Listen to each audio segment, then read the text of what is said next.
태국은 하루아침에 한화로 약 900억 원이 증발되었습니다. 하지만 이에 대한 대책을 마련하기는커녕 오히려 이 사건을 덮기에 바쁜 상황이죠. 책임을 아무도 지려고 하지 않으려는 그때 누군가가 나서서 충격적인 발언을 하고 이 발언에 태국 국민들은 분노하게 됩니다. 도대체 어떤 일이 있었던 걸까요? 안녕하세요. 저는 제시카라고 합니다. 미국 명문대학교의 국제개발학 수업이 제게는 하루의 시작이죠. 이 대학에 오기까지 정말 많은 노력을 했지만 그만한 가치가 있다고 매일 느낍니다. 로버트 콩클린 박사님이 강의실에 들어오시며 인사하셨습니다.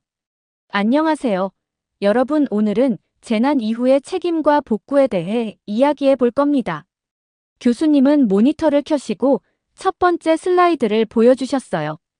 2011년 일본 대지진과 쓰나미 사진이었죠. 충격적인 영상들이 스크린을 채웠고 학생들의 숨소리가 느껴질 정도로 강의실은 조용해졌습니다. 일본의 사례는 재난 이후 복구의 모범을 보여줍니다.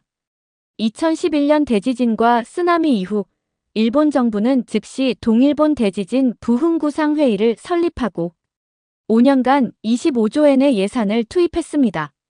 건설 기업들은 정부와 협력하여 부흥특구제도를 마련해 규제를 완화하면서도 철저한 품질 관리를 유지했죠. 센다이 지역은 불과 3년 만에 인프라의 95%를 복구했고 지진에 견디는 면진 기술을 적용한 고층 건물들이 들어섰어요. 피해자들에게는 호텔과 공공시설을 임시주거 공간으로 제공하고 한 가구당 최대 300만 엔의 재건 지원금을 지급했습니다. 다음 슬라이드는 2010년 IT 대지진 현장이었어요. 무너진 건물들과 절망에 빠진 사람들의 모습이 제 마음을 무겁게 했습니다. 특히 수도 포르토프랭스의 대통령궁이 완전히 무너진 모습이 충격적이었죠. IT의 사례는 완전히 다른 결과를 보여줍니다. 국제사회로부터 약 130억 달러의 지원금이 약속되었지만 실제로 도착한 자금은 절반도 안 되었고 그마저도 현지 관료들의 비리로 인해 분산되었습니다. IT재건위원회는 설립 후 18개월 만에 실질적 성과 없이 해체되었고 레네 프레발 당시 대통령은 책임 회피로 비난받았죠. 현재까지도 포르토프랭스의 35%가 재건되지 않았으며 약 4만 명의 이재민이 여전히 텐트촌에 거주하고 있습니다. 특히 심각한 것은 콜레라 같은 수인성 질병의 창궐로 2차 피해까지 발생했다는 점이에요. 저는 노트북에 두 사례를 비교하며 적었어요. 투명성, 책임 소재 명확화, 장기적 계획이라는 키워드가 성공적인 재난 복구의 핵심이라는 생각이 들었습니다.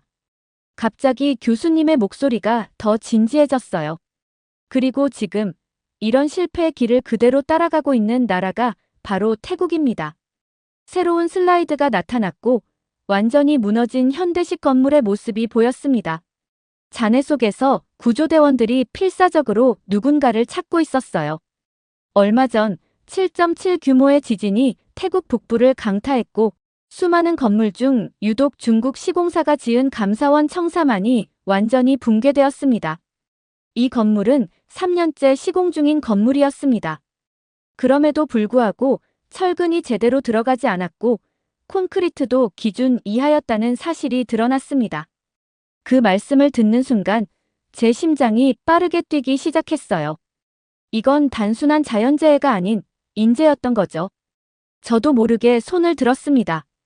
교수님, 감사원이라면 국가의 감시 기관 아닌가요? 그런 기관 건물이 그렇게 허술하게 지어졌다는 게 믿기지가 않아요. 교수님은 제 질문에 미소를 지으셨어요. 아이러니하죠. 국가의 재정과 공공계약을 감독하는 기관이 자신의 건물 건설에서 이런 심각한 문제를 놓쳤다는 것은 전체 시스템의 붕괴를 의미할 수 있습니다. 지금부터 태국에서 벌어지고 있는 이 놀라운 현실을 더 자세히 살펴보겠습니다. 이 사건은 단순한 자연재해가 아니라 사람의 실수와 부패, 잘못된 해외 투자의 결과물이라고 볼 수 있습니다. 저는 노트북에 인간의 실수와 부패, 그리고 잘못된 투자의 결과는 재난의 확대라고 적었어요. 교수님의 설명이 이어지면서 제 눈앞에 새로운 슬라이드가 나타났어요. 태국 방콕 시내의 현대적인 회의실 사진이었죠. 테이블 주위로 정장을 입은 사람들이 모여 있었고 긴장된 분위기가 사진 속에서도 느껴졌습니다. 이 사진은 태국 건설기준위원회가 소집한 긴급회의 장면입니다. 태국 정부는 이 회의를 통해 붕괴된 감사원 건물에 관한 정보를 요청했습니다. 저는 사진을 자세히 살펴보았어요. 회의실 테이블 주변으로 다양한 정부 부처와 건설 관련 기관의 대표들이 앉아 있었지만 가장 눈에 띄는 것은 테이블 중앙에 있는 빈자리였습니다. 흥미로운 점은 거의 모든 관련 기관이 참여했지만 정작 이번 사고의 중심인 감사원 측에서는 원장이 아닌 부원장만을 파견했다는 사실입니다. 이것은 매우 소극적인 자세로 해석될 수 있죠. 이 말씀을 듣고 갑자기 제 마음에 의문이 생겼어요. 정부 감사를 담당하는 기관이 정작 자신들의 문제에 대해서는 이렇게 회피적인 태도를 보인다니 아이러니했습니다. 다음 슬라이드에는 플로드 프라솝이라는 이름의 태국 건설기준위원회 위원의 얼굴과 그의 발언이 인용되어 있었습니다. 감사원장이 위원회와 국민에게 진실을 숨기고 있습니다. 플로드 프라솝 위원은 이번 회의에서 감사원의 태도를 공개적으로 비판했습니다. 그는 감사원장이 직접 참석하지 않은 것은 책임을 회피하려는 의도가 있다고 주장했죠. 공공기관이 자신의 책임을 회피하는 모습은 전 세계 어디서나 볼 수 있는 현상이지만 특히 감사를 담당하는 기관이 그런 태도를 보이는 것은 더욱 심각한 문제처럼 느껴졌습니다. 교수님이 질문을 던지셨어요. 이번 회의의 주요 목적은 무엇이었을까요? 제 옆자리에 앉은 미국 학생이 손을 들고 대답했습니다. 건물 붕괴의 원인을 조사하기 위해서인가요? 그것도 맞습니다만 더 구체적인 목적이 있었습니다. 이번 회의는 감사원 건물의 이전 이유와 설계 비용 이중 지출 여부를 확인하는 것이 주요 목적이었죠. 다음 슬라이드는 태국 지도였어요. 두 지역이 붉은색으로 표시되어 있었는데 교수님이 그것을 가리키며 설명하셨습니다. 원래 이 감사원 건물은 파툼탄이 주에 지어질 예정이었습니다. 그러나 공사가 진행되던 중 갑자기 차투짝 지역으로 위치가 변경되었죠. 이 과정에서 디자인 비용을 2번이나 지불했고 새 설계 비용은 이전보다 훨씬 비쌌다는 사실이 밝혀졌습니다. 저는 이 내용을 들으며 깊은 의문이 들었어요. 왜 갑자기 위치를 변경했을까? 그리고 왜 더 비싼 설계비를 지불했을까? 이런 의사결정 과정에는 분명 보이지 않는 이유가 있었을 텐데요. 교수님은 새로운 슬라이드를 보여주셨어요. 태국어로 된 내부 문서였는데 일부분이 붉은색으로 강조되어 있었습니다.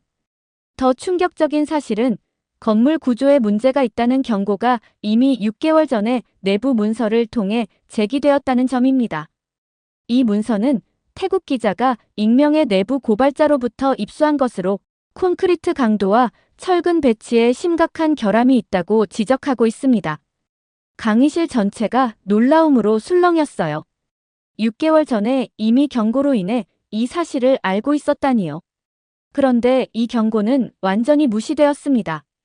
문서를 받은 담당자들은 아무런 조치도 취하지 않았고 심지어 이 문제를 제기한 내부 엔지니어는 얼마 후 다른 부서로 갑자기 전보되었다고 합니다. 저는 이 말을 듣고 손을 들었어요. 교수님, 그렇다면 현재 감사원장은 어떤 입장을 취하고 있나요? 현재 감사원장은 DSI, 즉 태국의 특별수사국 조사관들에게 진술하고 있습니다. 그는 건설 계약서, 조달 문서, 설계 변경 내역 등 관련 자료를 제출하고 있지만 공개적인 자리에는 나타나지 않고 있죠. 다음 슬라이드는 태국 언론의 헤드라인들이었어요.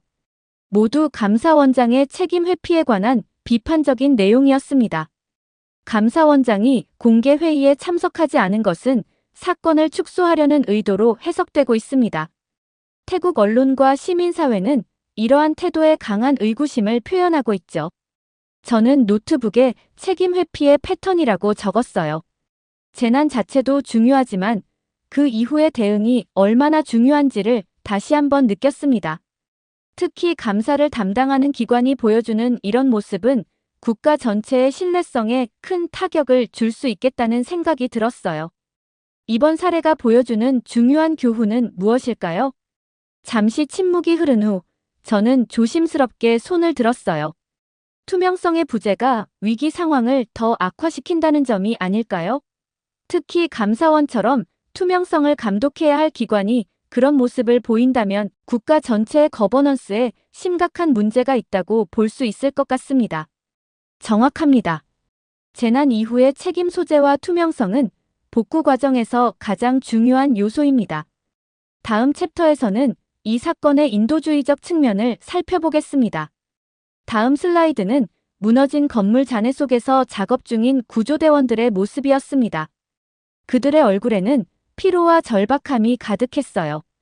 지금까지 우리는 이 사건의 배경과 책임 소재에 관해 이야기했습니다. 하지만 잊지 말아야 할 것은 이 순간에도 여전히 실종자를 찾기 위한 필사적인 노력이 계속되고 있다는 사실입니다. 슬라이드에는 실종자 11명이라는 문구가 붉은색으로 강조되어 있었어요.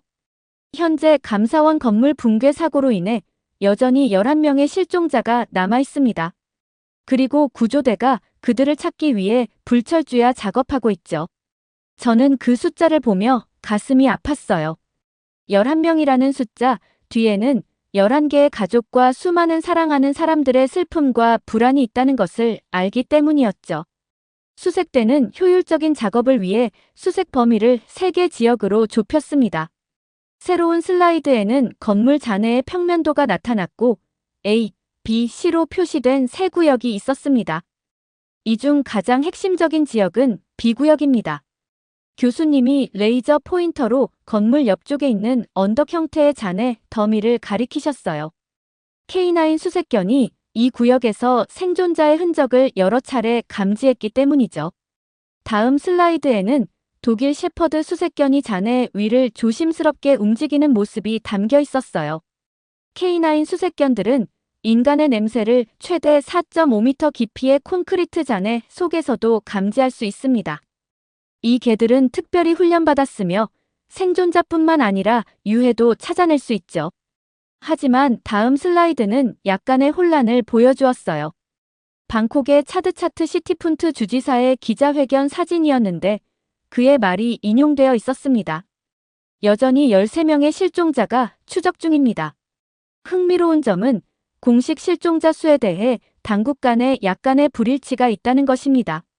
중앙정부는 11명이라고 발표했지만 방콕 주지사는 13명이라고 말하고 있죠.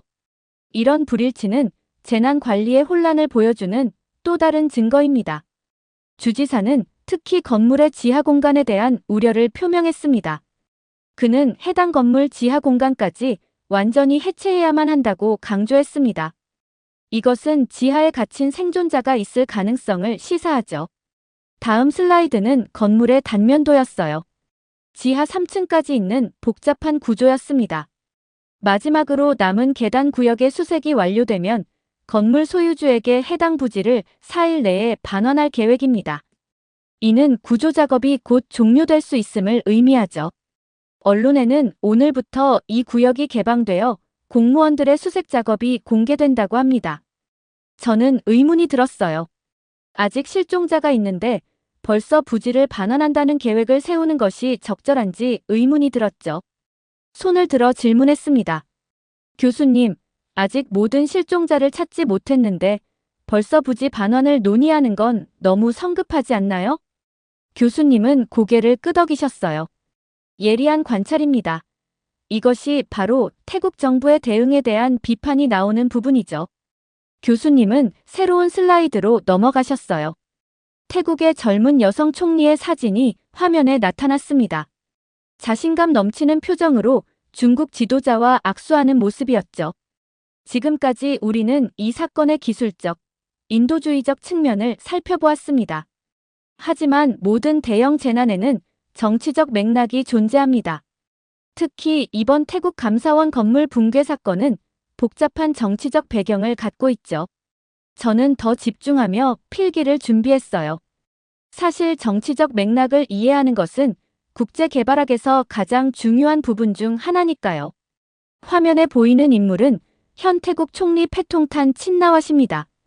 그녀는 태국 역사상 최연소 여성 총리로 주목할 점은 그녀가 탁신 친나왓 전 총리의 딸이라는 사실입니다.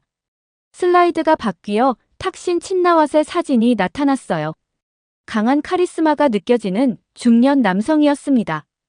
탁신 친나왓은 2000년대 초반 태국 총리로 재직했으며 그의 정책 중 가장 두드러진 특징은 바로 친중 노선이었습니다.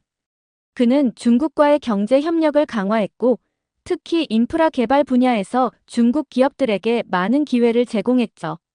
패통탄 총리의 집권 이후 감사원을 포함한 여러 국가 기관들의 태도에도 큰 변화가 나타났습니다. 기존에 독립적으로 운영되던 기관들이 점차 행정부의 영향력 아래 놓이게 되었죠. 특히 감사원은 중국 기업들과의 계약에 대한 감사 강도를 크게 약화시켰습니다. 저는 손을 들어 질문했습니다. 교수님, 그렇다면 이번 감사원 건물 붕괴 사건에 대한 태국 정부의 소극적 대응은 이런 정치적 배경과 연관이 있는 건가요? 정확합니다. 바로 그 점을 설명하려던 참이었습니다. 새로운 슬라이드에는 태국 신문들의 헤드라인이 보였는데 대부분 검은 줄로 일부가 가려져 있었어요. 중국 시공사의 책임을 철저히 조사한다는 것은 사실상 패통탄 총리의 친중 정책 실패를 인정하는 셈이 됩니다. 따라서 태국 정부는 가능한 한 조용히 이 사건을 마무리 짓고자 합니다. 언론에도 상세한 정보가 공개되지 않고 있으며 이는 중국 측의 외교적 압박과도 무관하지 않습니다. 중국 대사관은 이미 외교 채널을 통해 기업 이미지 훼손 자제 요청을 태국 정부에 공식 전달했다고 합니다. 쉽게 말해 중국 시공사의 책임을 강조하지 말아달라는 요청이죠. 강의실 전체가 충격과 놀라움으로 술렁였어요. 저 역시 이런 외교적 압력이 재난 대응에 영향을 미친다는 사실에 깊은 우려를 느꼈습니다. 더 나아가 태국과 중국 간에는 현재 600억 달러 규모의 투자 협약이 논의 중입니다. 이 협약에는 방콕, 쿤밍 고속철도, 동부경제회랑 개발 등 대형 프로젝트가 포함되어 있죠. 태국 정부 입장에서는 이 협약이 위험에 처하는 것을 원치 않을 것입니다. 저는 노트북에 경제적 이해관계가 재난 대응을 왜곡이라고 적었어요. 이런 복잡한 정치 경제적 맥락이 단순한 건물 붕괴 사건을 국제적인 문제로 확대시키는 과정이 흥미로웠습니다. 그렇다면 이런 정치적 압력 속에서 진실은 어떻게 밝혀질 수 있을까요? 교수님은 잠시 생각에 잠기셨다가 대답하셨습니다. 재난 이후의 진실 규명은 결국 정부의 의지, 시민사회의 압력, 그리고 국제사회의 관심에 달려 있습니다. 지금까지 우리는 태국 감사원 건물 붕괴 사건의 문제점들을 살펴보았습니다. 그렇다면 반대로 재난 이후 복구를 가장 잘 수행한 사례는 무엇일까요? 오늘 소개할 모범 사례는 바로 한국입니다. 한국은 몇 차례의 큰 재난을 겪으며 놀라운 복구 능력과 제도적 개선을 이루어냈죠. 슬라이드가 바뀌어 무너진 대형 건물의 충격적인 사진이 나타났어요. 삼풍백화점 붕괴, 1995년이라는 캡션이 달려 있었습니다. 1995년 삼풍백화점 붕괴 사고는 한국 현대사에서 가장 큰 인명피해를 낸 건물 붕괴 사고였습니다. 502명이 사망하고 937명이 부상을 입었죠.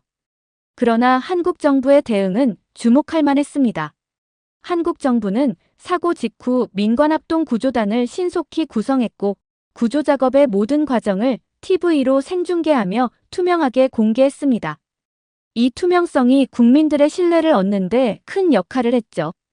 더 중요한 것은 사고 이후의 제도적 변화였습니다. 슬라이드가 바뀌어 법률 문서와 안전 매뉴얼 이미지가 나타났어요. 이 사고를 계기로 한국의 건축법과 안전관리 규정이 대대적으로 개정되었습니다. 건물 안전 점검이 의무화되었고 비상대응 매뉴얼이 전국에 배포되었죠. 이는 재난을 단순히 복구하는 것을 넘어 제도적 개선으로 이어진 사례입니다. 다음 슬라이드는 2003년 대구 지하철 화재 사고의 모습이었어요. 매캐한 연기 속에서 사람들이 대피하는 충격적인 장면이었습니다. 2003년 대구 지하철 화재 사고는 192명이 사망한 큰 비극이었습니다. 그러나 이 사고 이후 한국의 도시철도 안전 시스템은 완전히 개편되었습니다. 다음 이미지들은 최신 지하철 안전 시스템과 대피 훈련 장면이었어요. 화재 감지기와 자동 정지 장치, 피난 유도 시스템이 전 노선에 설치되었고 시민 참여형 대피 훈련이 정례화되었습니다. 이러한 변화는 위기 대응 문화가 사회 전반에 확산되는 계기가 되었죠. 마지막 슬라이드는 2017년 포항 지진 당시의 임시 주택 사진이었어요. 2017년 포항 지진은 규모 5.4로 한국에서는 상당히 큰 지진이었습니다. 그러나 대응 속도가 놀라웠죠. 불과 6일 만에 이재민용 임시주택이 완공되었고 금융기관들은 대출 상환을 유예하며 민간 부문도 적극 동참했습니다.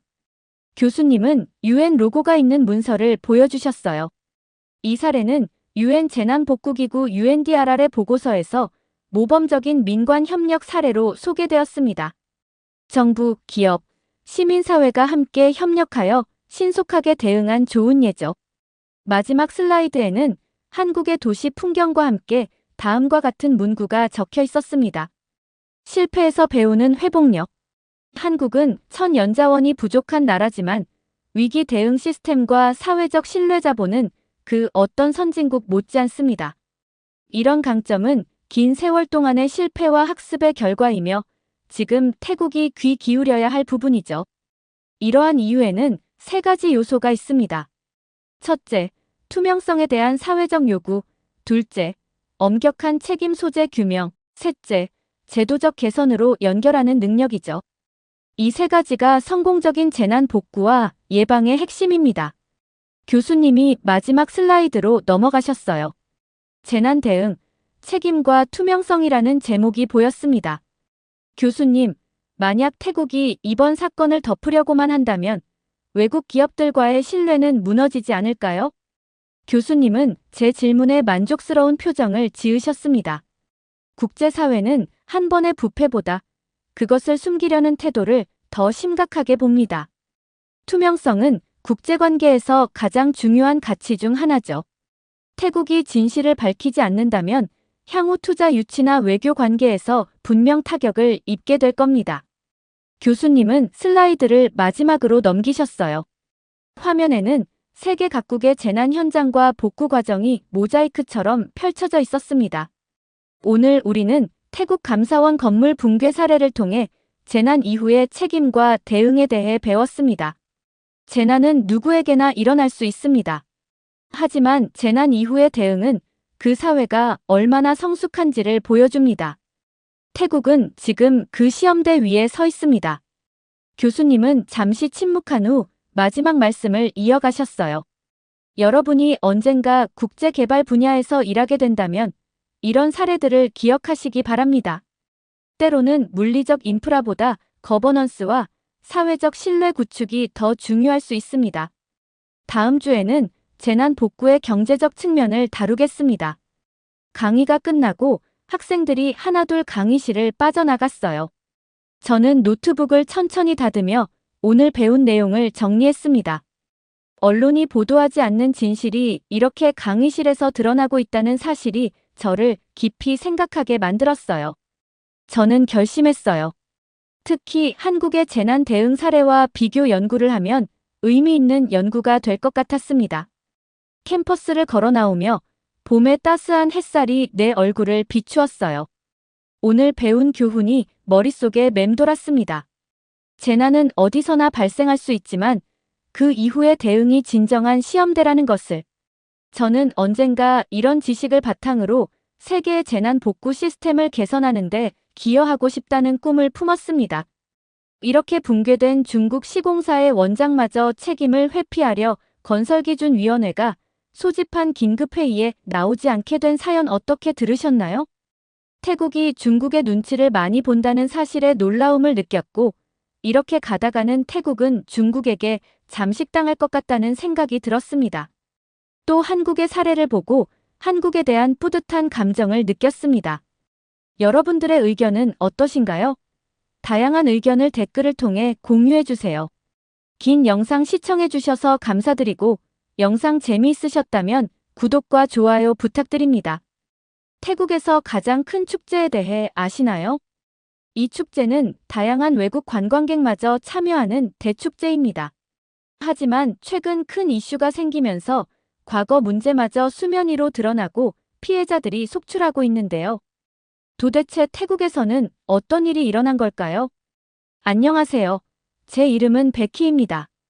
저는 미국에서 대학교를 다니고 있죠. 오늘은 강의 시간에 있었던 충격적인 일을 이야기해 드릴게요. 저는 프레이저 교수님의 강의를 듣기 위해 자리에 앉았습니다. 교수님의 강의가 시작되었어요. 여러분, 오늘은 특별한 주제로 이야기를 나눠봅시다. 프레이저 교수님은 강의실을 한 바퀴 둘러보시더니 갑자기 질문을 던지셨어요. 물이 깨끗하다는 건 단지 위생의 문제가 아닙니다. 그건 국가의 관리 능력, 정치, 그리고 신뢰의 문제죠. 강의실에 무거운 침묵이 내려앉았어요. 교수님은 슬라이드를 넘기시며 화면에 물을 흥겹게 뿌리는 사람들의 모습을 보여주셨습니다. 이것이 무엇인지 아시는 분 계신가요? 저는 즉시 손을 들었어요. 송크란 축제입니다. 태국의 전통 새해 축제로 물을 뿌리는 정화의식이죠. 정확합니다. 송크란은 태국에서 가장 중요한 축제 중 하나죠. 4월 중순, 태국 전역에서 열리는 불교식 정화의식이자 물축제입니다. 그리고 교수님은 송크란의 역사적 의미와 현대적 변화에 대해 설명하셨어요. 원래는 어르신들께 정화수를 부어드리며 축복을 구하는 경건한 의식이었다고 해요.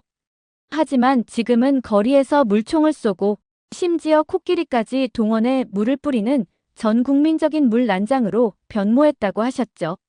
작년 송크란에 갔던 학생 있나요? 교수님이 물으셨어요. 옆자리의 체드가 손을 들었습니다. 저요. 정말 놀라운 경험이었어요. 온몸이 흠뻑 젖었지만 그만큼 즐거웠죠. 체드의 말에 학생들이 웃음을 터뜨렸어요. 저도 미소 지었지만 교수님의 표정은 심각했습니다. 네, 송크란은 분명 즐거운 축제입니다. 하지만 오늘 우리가 다룰 송크란은 그 아름다운 축제가 어떻게 위기의 축제가 되었는지를 보여주는 사례가 될 겁니다. 스크린에는 피부가 빨갛게 부어오른 사람들의 사진과 물에서 떠다니는 쓰레기들, 그리고 무너져 내린 건물 사진이 차례로 등장했죠. 태국의 송크란 축제는 국가 정체성과 관광 산업의 핵심이지만 최근 몇 년간 여러 문제점들이 수면 위로 드러나고 있습니다. 특히 올해는 수질 오염 문제가 가장 심각하죠. 저는 필기를 하며 생각했어요. 단순한 물축제가 어떻게 국가적 위기와 연결될 수 있을까? 그때 교수님이 저를 지목하셨습니다. 베키, 송크란 축제에서 물이 오염되었다는 사실이 정치적으로 어떤 의미를 가질 수 있을까요? 물은 생명과 정화의 상징입니다. 그런데 그 물이 오염되었다는 것은 국가의 기본적인 안전망이 무너졌다는 의미일 수 있어요.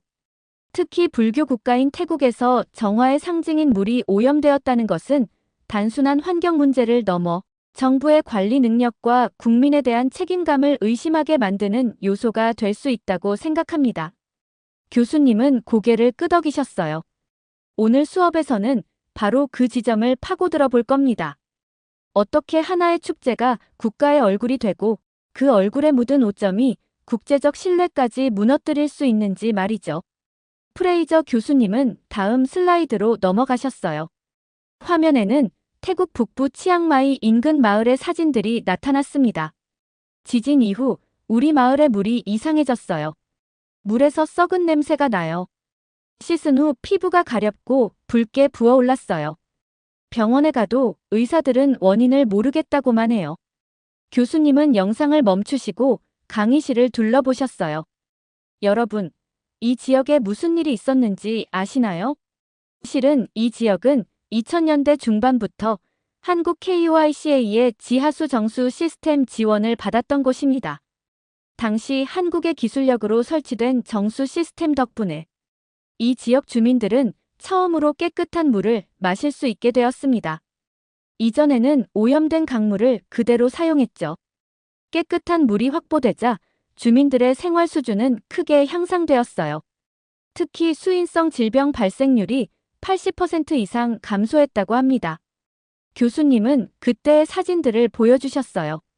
한국 엔지니어들과 태국 주민들이 함께 웃으며 정수시설 앞에서 찍은 사진이었죠.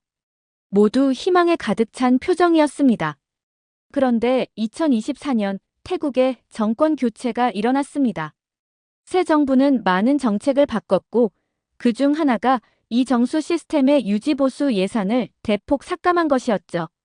저는 재빨리 노트북을 열고 검색해봤어요. 2024년 태국 총선에서 패통탄 친나와시 이끄는 당이 승리했던 기사가 나왔습니다. 패통탄 친나와시 총리가 되면서 태국의 외교 정책이 급격히 변화했어요. 특히 주목할 만한 것은 한국과의 거리두기와 중국과의 밀착이었죠. 공식적인 이유는 다양한 협력 파트너 확보였지만 비공식적으로는 다른 이유가 있었다고 합니다. 스크린에는 탁신 친나왓의 사진이 나타났어요. 저는 그가 누군지 알고 있었죠. 태국의 전 총리이자 패통탄의 아버지였으니까요. 탁신 친나왓은 2006년 쿠데타로 축출된 후에도 태국 정치에 막강한 영향력을 행사해왔습니다. 특히 딸인 패통탄이 총리가 된 이후에는 비공식적 정치 컨트롤러로 활동하며 중국 중심 외교 전략을 설계했다는 분석이 많아요.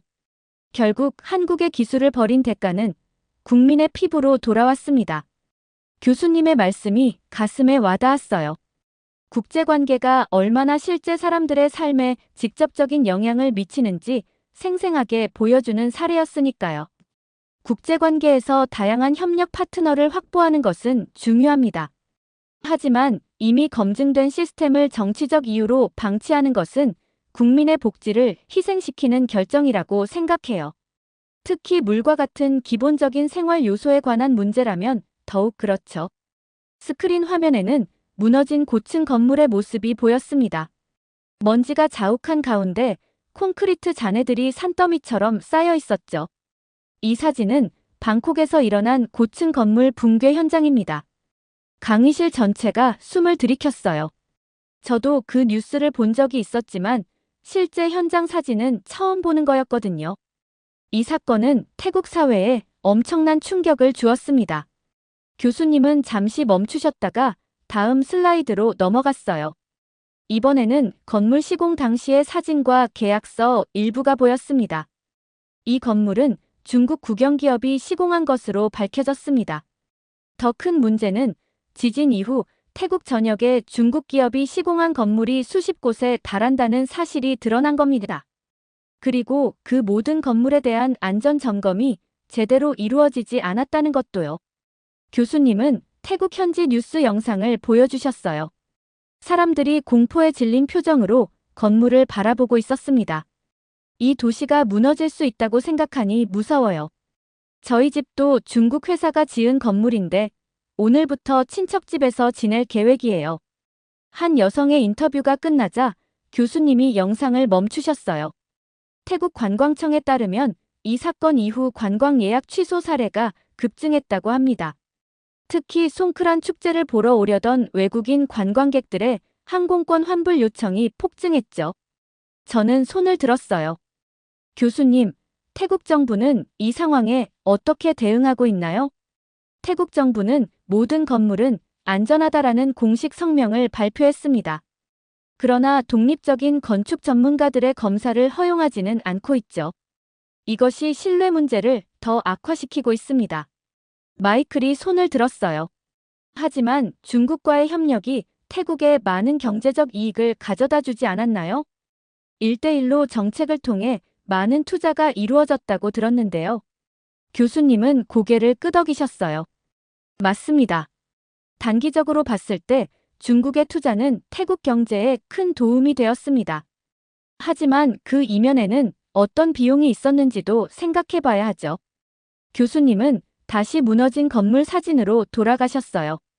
태국은 단기적 외교 이익을 위해 중국에 너무 의존한 건 아닐까요?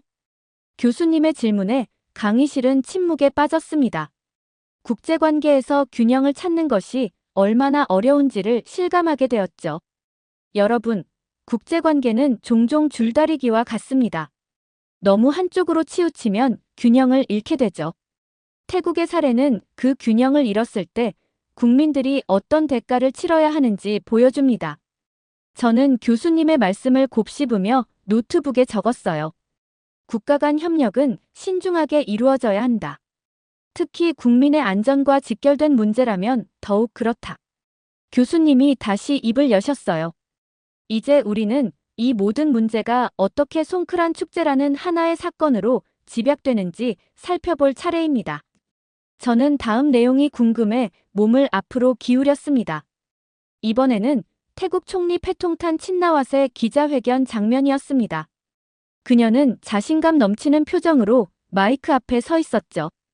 이제 우리는 송크란 축제 자체에 대해 이야기해 볼 필요가 있습니다.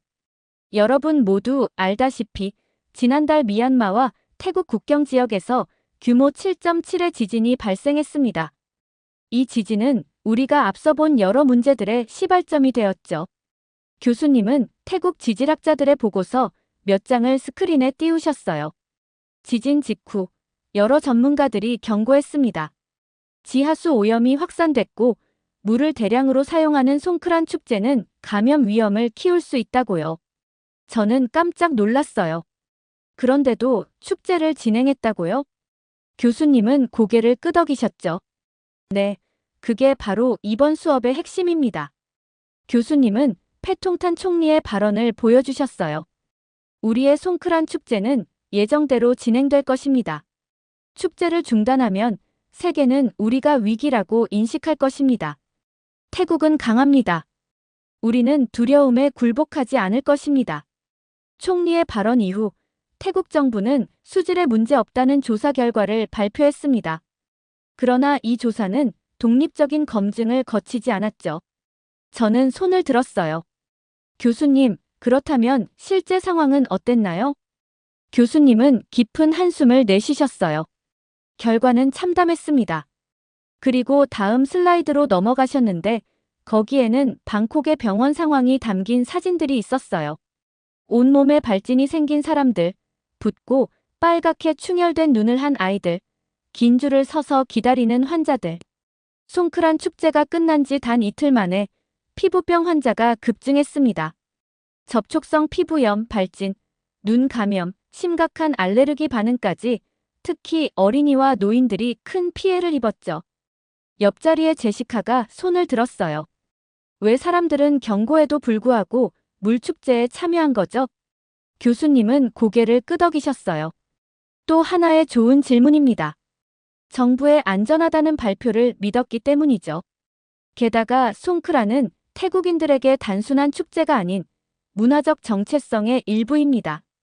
정부가 안전하다고 했는데 참여하지 않는 것은 일종의 비애국적 행동으로 여겨질 수도 있었죠. 교수님은 또 다른 사진을 보여주셨어요. 병원 앞에 길게 늘어선 줄이었죠.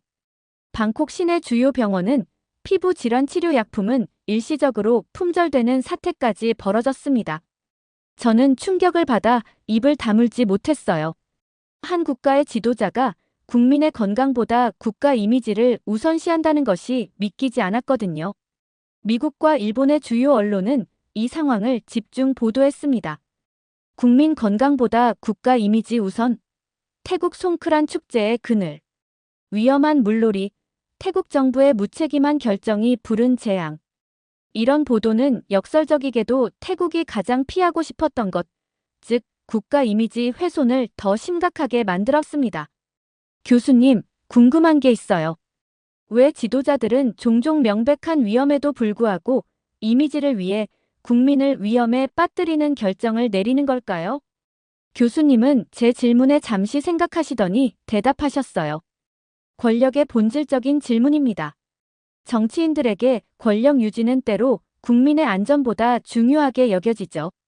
또한 자신이 내린 결정이 잘못되었다는 것을 인정하기보다 그 결정을 정당화하는데 더 많은 에너지를 쏟는 경우가 많습니다. 패통탄 총리도 마찬가지였겠죠. 저는 고개를 끄덕였어요. 교수님의 말씀이 가슴에 와닿았거든요. 이제 우리는 송크란 축제의 더 깊은 측면을 살펴볼 차례입니다. 이 축제가 가진 또 다른 그림자들에 대해 알아봅시다. 저는 다음 내용이 어떤 것일지 궁금해하며 필기할 준비를 했어요.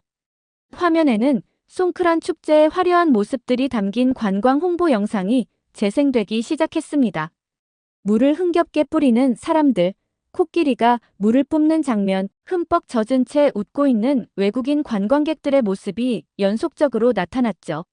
송크란 축제는 한때 전 세계에서 가장 이색적인 물축제로 불리며 큰 인기를 끌었습니다. 태국 관광청 자료에 따르면 송크란 기간 동안 매년 약 280만 명의 외국인 관광객이 태국을 방문했죠. 이는 태국 GDP의 상당 부분을 차지하는 관광 산업에 있어 매우 중요한 수치였습니다. 영상이 끝나고 교수님은 새로운 그래프를 보여주셨어요.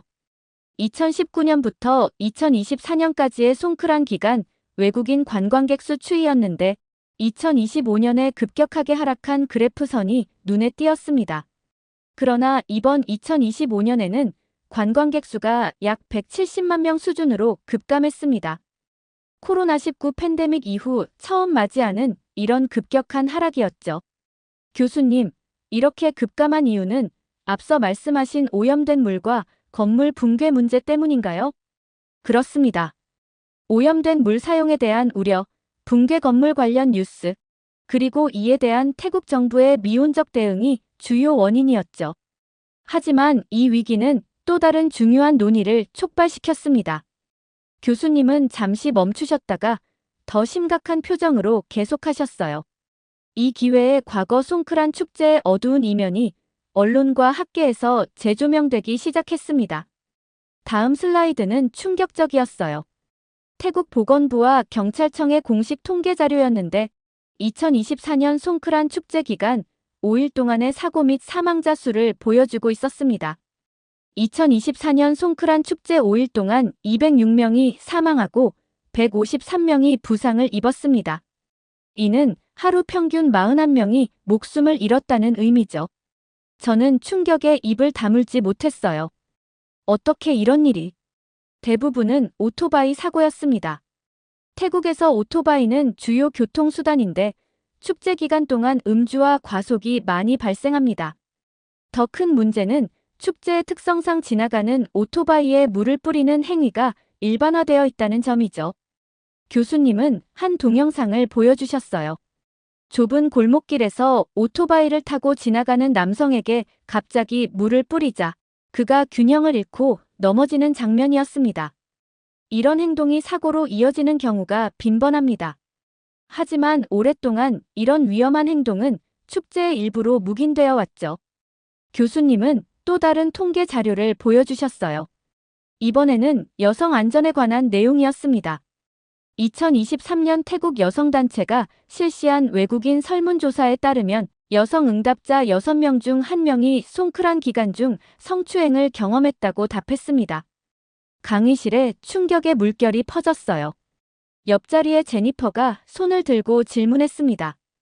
어떻게 물축제가 그런 범죄와 연결되는 건가요? 축제의 혼란스러운 분위기 속에서 몸이 젖은 여성들을 대상으로 한 성추행이 발생하는 것이죠. 특히 외국인 여성 관광객들은 문화적 차이로 인해 더 취약한 상황에 놓이곤 합니다.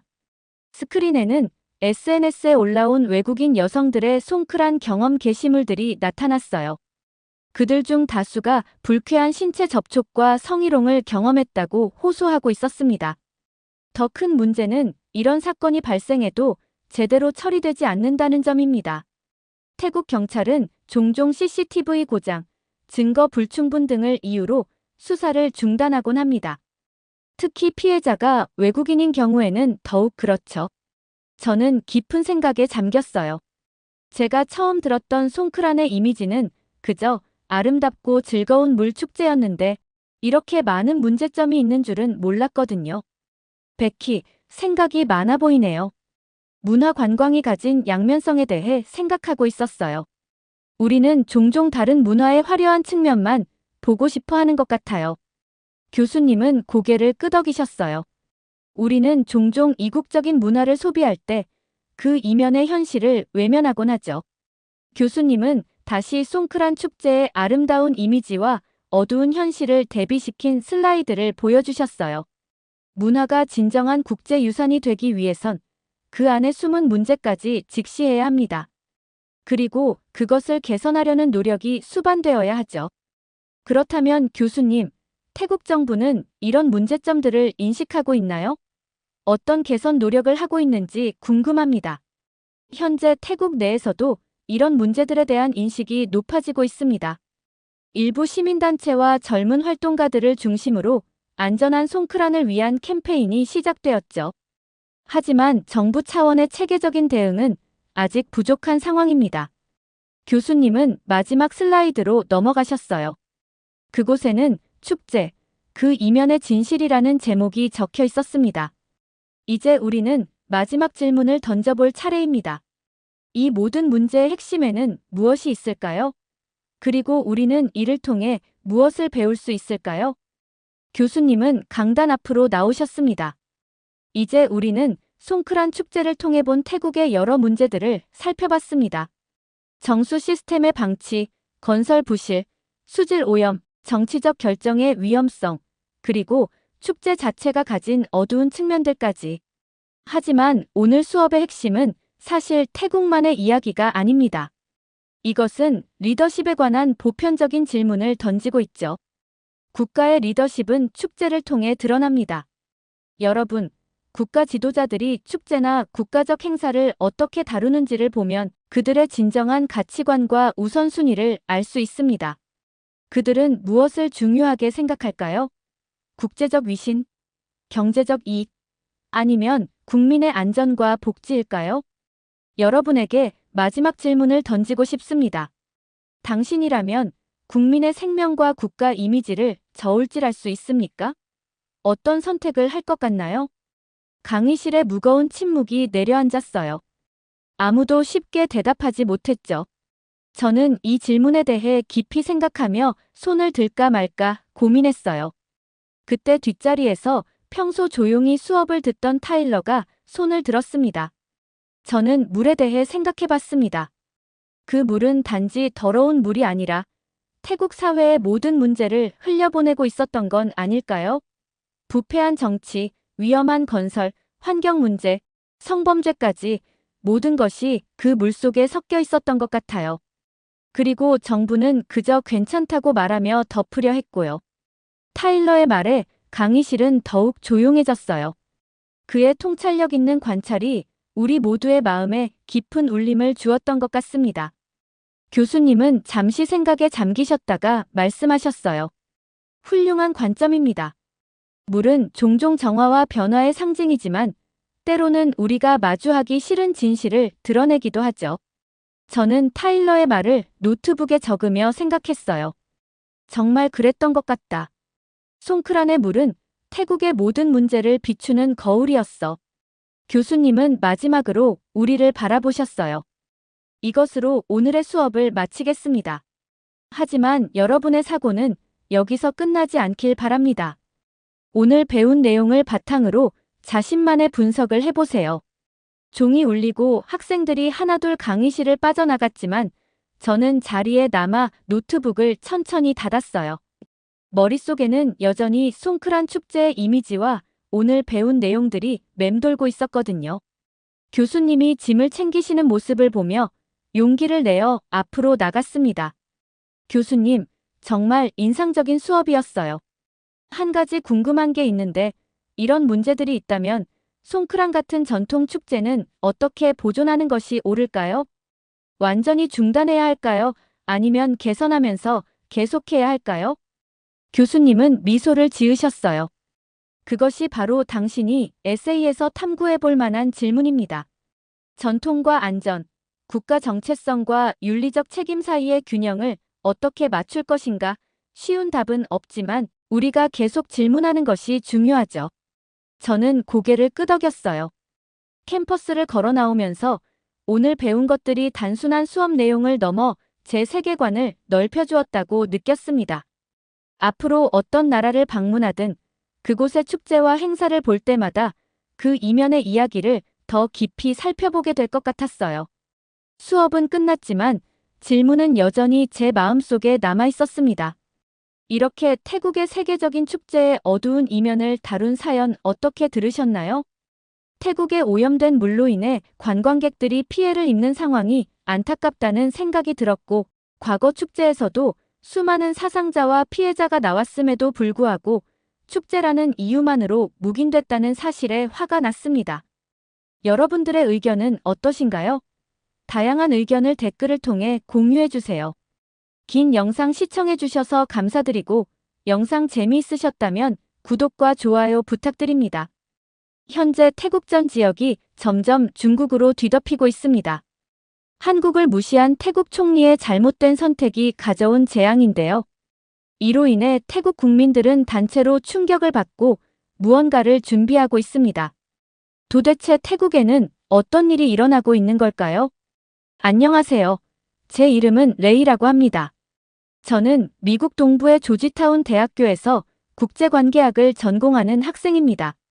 오늘은 국제정치와 정책 결정의 파급효과 수업이 있는 날이었어요. 맥스웰 교수님의 강의는 항상 현실적인 사례로 가득 차 있어서 제가 가장 좋아하는 수업 중 하나죠. 맥스웰 교수님이 강의실에 들어오시며 인사하셨습니다. 안녕하세요, 여러분.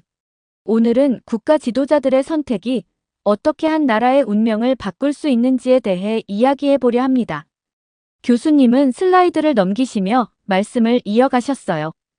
역사적으로 국가 지도자의 잘못된 판단이 국가 전체를 위기로 몰아넣은 사례는 수없이 많습니다. 1930년대 영국의 체인벌린 총리의 유화 정책, 1970년대 미국 닉슨 대통령의 워터게이트 사건, 2000년대 이라크 전쟁 결정, 모두 한 지도자의 선택이 가져온 거대한 파급 효과의 예시죠. 교수님은 잠시 멈추시더니 새로운 슬라이드를 보여주셨습니다. 그것은 태국 국기와 중국 국기가 나란히 있는 이미지였어요. 최근 우리가 주목해야 할 사례가 있습니다. 바로 태국의 여성 총리 패통탄 친나왓의 결정이죠. 이 사례는 우리에게 국가 간 관계와 경제적 의존성의 위험성에 대해 생각해 볼 기회를 제공합니다. 패통탄 친나왓 총리는 지난달 중국 방문 중 매우 중요한 발언을 했습니다. 교수님은 화면에 인용문을 띄우셨어요. 내 몸에는 중국의 피가 흐른다라는 발언과 함께 태국이 앞으로 중국과의 관계를 최우선으로 하겠다고 선언했죠. 이 선언 이후 태국 정부는 미국 및 다른 서방 국가들과 진행 중이던 FTA 협상을 중단할 계획을 발표했습니다. 이는 국제무역의 균형을 깨뜨리고 중국과 협력을 강화할 수 있다는 중대한 결정이었죠. 저는 이 결정이 왜 그렇게 중요한지 궁금했기에 손을 들어 질문했습니다.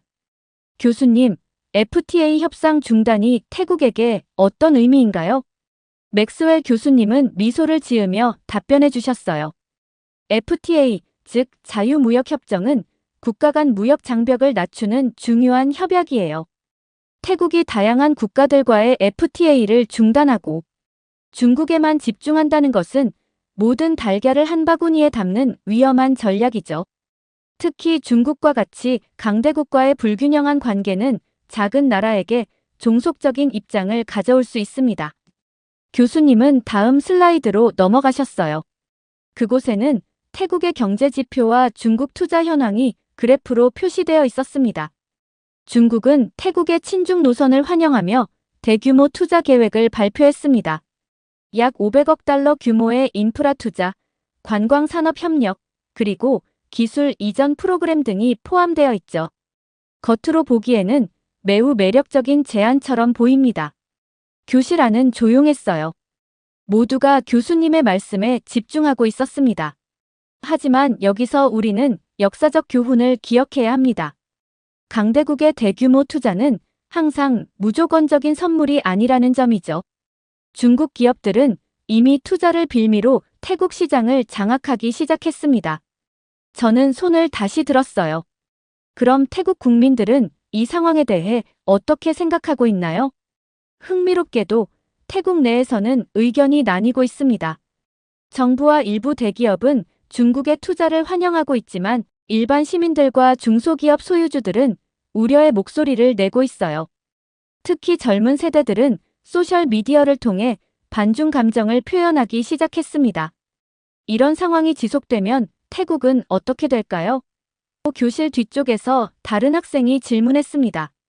맥스웰 교수님은 심각한 표정으로 대답하셨어요. 그것이 바로 우리가 앞으로 분석할 내용입니다. 한 국가 지도자의 선택이 어떻게 경제, 사회, 그리고 국가의 주권에까지 영향을 미칠 수 있는지 말이죠. 이제 중국의 투자가 태국의 노동시장에 미치는 영향에 대해 구체적으로 살펴볼 예정입니다. 중국의 투자가 태국의 노동시장에 미치는 영향입니다. 처음에 태국 정부와 국민들은 중국 자본이 유입되면 새로운 일자리가 창출될 것이라고 기대했죠. 그러나 상황은 예상과 정반대로 흘러갔습니다. 저는 집중해서 교수님의 말씀을 필기했어요.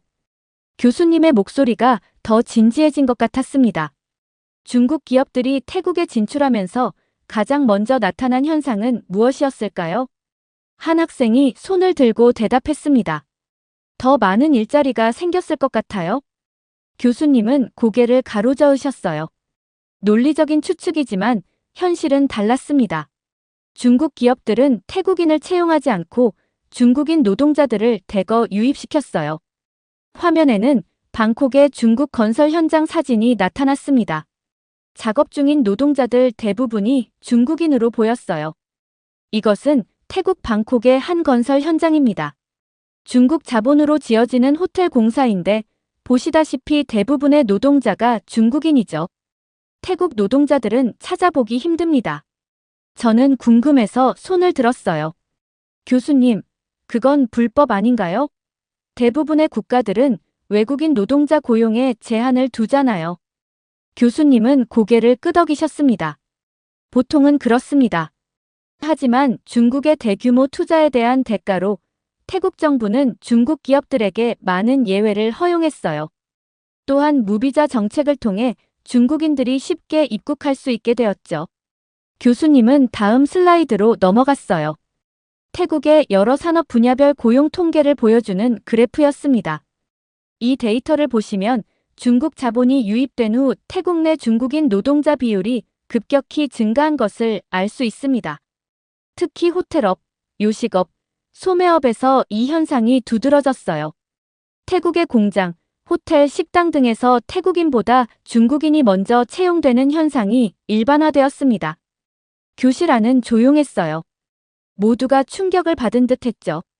또 하나 주목할 점은 무비자로 입국한 중국인들이 취업 목적으로 장기 체류하면서 태국은 점점 중국인들로 넘쳐나기 시작했다는 사실입니다. 방콕의 특정 지역에서는 중국어가 태국어보다 더 많이 들리는 상황이 되었죠. 옆자리의 소피아가 작게 속삭였어요. 마치 식민지처럼 들리네. 교수님은 마치 소피아의 말을 들은 것처럼 고개를 끄덕이셨습니다.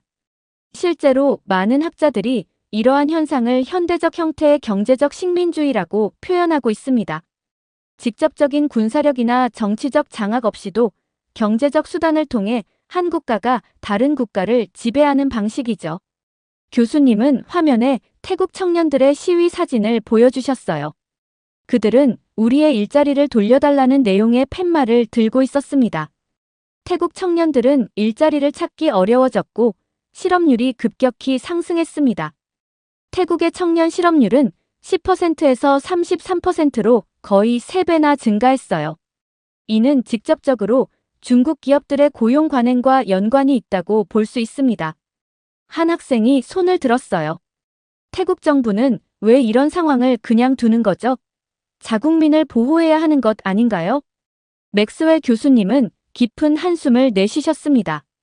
이것이 바로 우리가 오늘 논의하고 있는 선택의 대가입니다.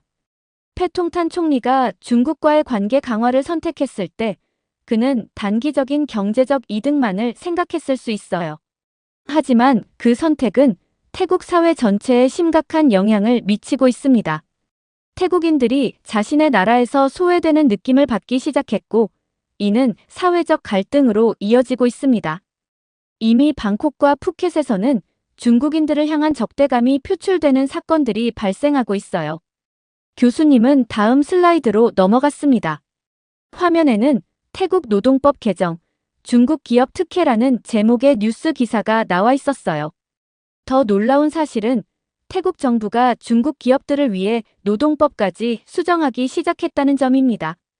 최저임금 적용 예외, 노동시간 제한 완화, 그리고 노동조합 결성 제한 등이 포함되어 있죠.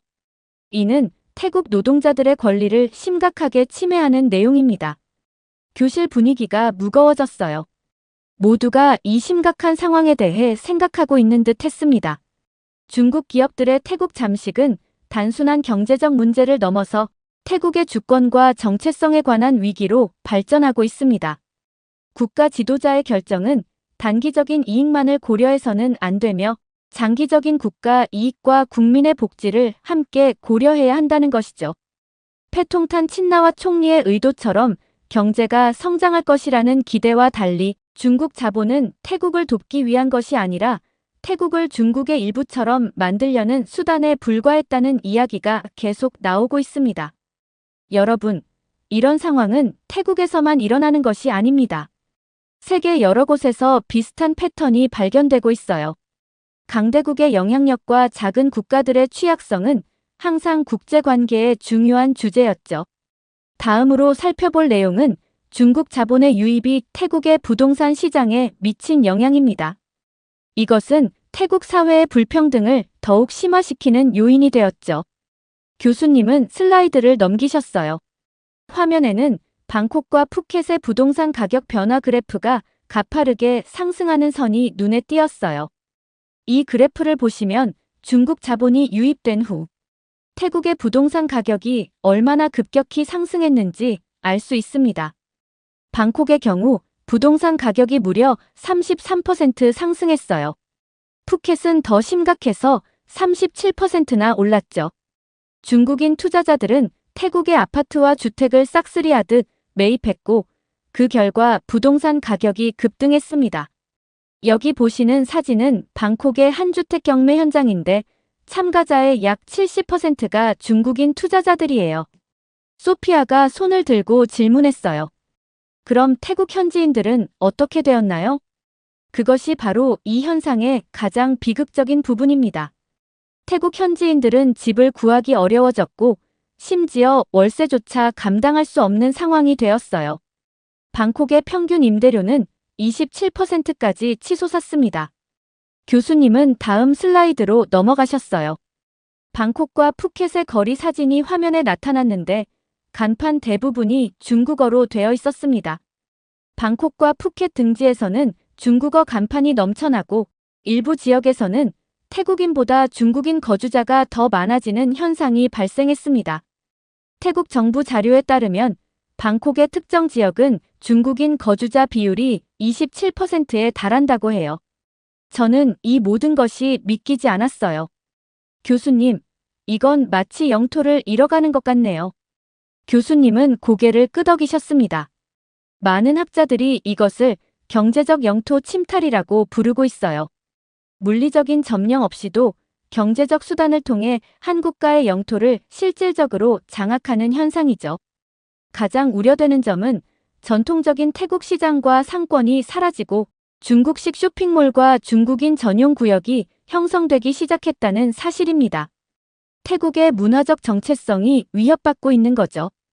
교수님은 잠시 화면을 바꾸어 과거 태국과 한국의 경제 협력 관련 자료를 보여주셨습니다.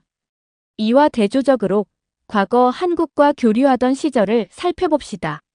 한국 기업들은 태국의 문화와 경제를 존중하며 협력하는 방식으로 발전을 이끌었어요. 태국의 문화적 특성을 살리는 방향으로 투자했고 현지인 고용을 우선시했죠. 이는 상생의 모델이었습니다. 교수님의 말씀을 들으며 한국의 해외 투자 방식은 상대국을 존중하는 방향이었다니 다행이라는 생각이 들었습니다. 하지만 중국의 투자 방식은 태국을 완전히 점령하려는 것이었습니다. 국제 투자와 협력은 상호 존중과 상생의 원칙 위에서 이루어져야 한다는 것이죠. 교수님은 다음 슬라이드로 넘어가셨어요. 화면에는 태국 경제의 다양한 산업별 위기라는 제목이 적혀 있었습니다. 부동산 시장의 붕괴만이 태국이 직면한 유일한 문제가 아닙니다. 다양한 산업에서도 태국은 중국에 종속되기 시작했어요. 이제 소매업, 농업 등 여러 분야에서 어떤 변화가 일어났는지 살펴보겠습니다. 교수님은 방콕의 쇼핑거리 사진을 보여주셨어요. 과거의 사진과 현재의 사진이 나란히 배치되어 있었는데 차이가 뚜렷했습니다. 첫 번째로 소매업을 살펴봅시다. 보시다시피 태국의 작은 가게들은 하나둘씩 문을 닫고 중국 프랜차이즈 매장들이 빠르게 확산되었어요. 사진을 자세히 보니 정말 같은 장소라고 믿기 어려울 정도로 변해 있었어요. 태국 특유의 다채로운 상점들이 사라지고 획일화된 디자인의 중국 브랜드 매장들이 들어서 있었습니다. 많은 태국 상인들이 생계수단을 잃었습니다. 일부는 중국 기업에 고용되었지만 대부분은 더 낮은 임금의 일자리를 찾아야 했죠. 태국 정부의 통계에 따르면 소매업 종사자 중 약 38%가 직업을 잃었다고 해요. 교수님은 이어서 농업 분야에 대해 설명하셨어요. 농업은 태국 경제의 중추였습니다. 그러나 중국 자본이 태국의 농업 분야에도 개입하며 심각한 문제가 발생했어요. 중국 기업들은 태국 농산물을 헐값에 사들인 뒤 중국산 농산물을 더 비싸게 판매하는 구조를 형성했습니다. 화면에는 태국 쌀 가격의 변동 그래프가 계속해서 하락하는 곡선이 보였습니다. 태국은 세계적인 쌀 수출국이었지만 이제 중국과의 불공정 무역으로 인해 농민들은 수익을 거의 내지 못하고 있어요. 반면 중국산 가공식품은 태국 시장에서 높은 가격에 판매되고 있죠. 교수님은 태국과 한국의 과거 협력 사례를 담은 슬라이드로 다시 전환하셨어요. 과거 한국 기업들과 협력할 때는 태국 농산물과 제품이 세계적으로 수출되는 기회가 많았습니다. 한국은 태국의 산업 발전을 지원하고 기술 이전을 통해 태국이 스스로 성장할 수 있도록 도왔죠. 하지만 중국과의 협력은 오직 중국이 태국을 착취하는 방식으로만 진행되었어요. 교수님은 다음 슬라이드로 넘어가셨어요. 화면에는 태국의 치안 상황 악화라는 제목과 함께 충격적인 통계 자료가 나타났습니다. 경제적 문제만으로도 충분히 심각한 상황이지만 더 큰 문제가 있습니다. 중국인들이 태국에 대거 유입되면서 범죄율이 급증했습니다. 방콕의 범죄 발생률은 78% 증가했어요. 태국 경찰청의 보고서에 따르면 중국인 갱단들이 태국에서 불법 도박과 불법 약 밀매 조직을 운영하기 시작했습니다. 특히 푸켓과 파타야 같은 관광지에서는 이러한 조직들의 활동이 매우 활발해졌죠. 관광지에서는 중국인 관광객을 상대로 한 사기가 기승을 부렸으며 더 놀라운 것은 중국인끼리의 범죄조차 통제되지 않는 상황이 발생했다는 점입니다. 태국 법 집행기관들은 언어 장벽과 문화적 차이로 인해 이러한 범죄를 효과적으로 다루기 어려웠어요. 제 옆자리의 소피아가 작게 속삭였어요. 이건 마치 국가 안에 또 다른 국가가 형성된 것 같네. 교수님은 계속해서 말씀하셨어요. 더 심각한 문제는 태국 경찰은 중국인 범죄자들을 쉽게 단속하지 못했고 일부 경찰들은 중국 조직과 결탁해 뇌물을 받는 사례도 증가했다는 점입니다. 이로 인해 47명의 태국 경찰관이 중국 범죄 조직과의 연루로 체포되었어요. 비교를 위해 과거를 살펴봅시다. 과거 한국 관광객이 많았을 때는 이러한 심각한 치안 문제는 없었습니다. 물론 관광지에서는 항상 일정 수준의 범죄가 존재하지만 현재의 상황처럼 조직적이고 광범위한 범죄 네트워크는 형성되지 않았었죠. 교수님은 태국 거리에서 평화롭게 어울리는 한국인 관광객과 태국 현지인들의 사진을 보여주셨어요. 한국과의 교류는 태국 경제와 사회를 성장시키는 방향이었지만 중국과의 협력은 단순한 착취로만 이어졌습니다. 이것은 우리에게 중요한 교훈을 줍니다. 국제관계에서는 단순한 경제적 이익뿐만 아니라 사회적, 문화적 영향도 함께 고려해야 한다는 것이죠. 교수님은 다음 슬라이드로 넘어가셨어요. 화면에는 태국 국민들의 저항이라는 제목과 함께 방콕 거리에서 시위하는 태국 시민들의 사진이 나타났습니다.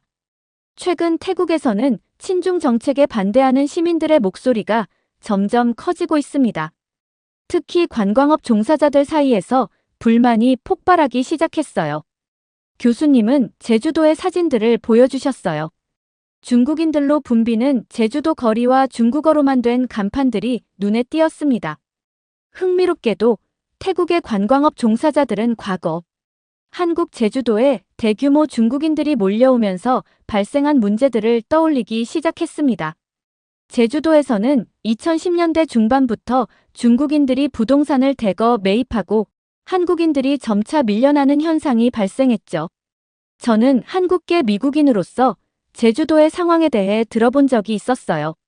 할머니께서 몇 년 전 제주도를 방문하셨을 때 그곳이 얼마나 변했는지 이야기해 주셨거든요. 교수님은 계속해서 설명하셨어요. 제주도에서는 중국인 관광객들이 질서를 지키지 않고 한국 사회를 어지럽혔던 사례들이 많았습니다. 또한 한국인들이 운영하던 가게들이 문을 닫고 중국 자본이 장악해버린 현실도 있었죠. 화면에는 태국 관광업 종사자의 인터뷰 영상이 나왔어요. 그는 태국어로 말하고 있었지만 영어 자막이 있었습니다. 태국도 곧 제주도처럼 될 거야. 우리는 이미 그 징후를 보고 있어. 우리 호텔은 중국 회사에 팔렸고 중국인 관광객만 받고 있어. 태국인들은 해고되었고 중국인 직원들이 대신 일하고 있지. 교수님이 다시 말씀을 이어가셨어요. 태국 관광업 종사자들은 불안감에 휩싸였고 중국 관광객이 아니라 한국 관광객이 돌아와야 한다는 목소리가 점점 커져갔습니다. 화면에는 방콕에서 열린 대규모 시위 장면이 나타났어요. 태국 시민들은 우리는 중국이 아니라 한국과 함께해야 한다. 과거 한국은 태국을 존중하고 우리를 도와줬다. 중국을 버리고 한국과 다시 손을 잡아야 한다. 라는 문구가 적힌 플래카드를 들고 있었습니다. 태국 내에서 친중 정책에 대한 반발이 거세지면서 반중 시위가 발생하기 시작했어요. 이 시위는 방콕에서 시작되어 푸켓, 파타야, 치앙마이 등 주요 도시로 퍼져나갔습니다. 교수님은 패통탄 총리의 당혹스러운 표정이 담긴 사진을 보여주셨어요. 패통탄 총리는 국민들의 반발을 예상하지 못한 듯 혼란에 빠졌고 점점 흔들리기 시작했습니다. 결국 태국 정부는 자신들의 정책에 대해 재고하기 시작했습니다. 태국 정부는 중국과의 협력을 통해 경제적으로 성장할 것이라 믿었지만 현실은 정반대였어요.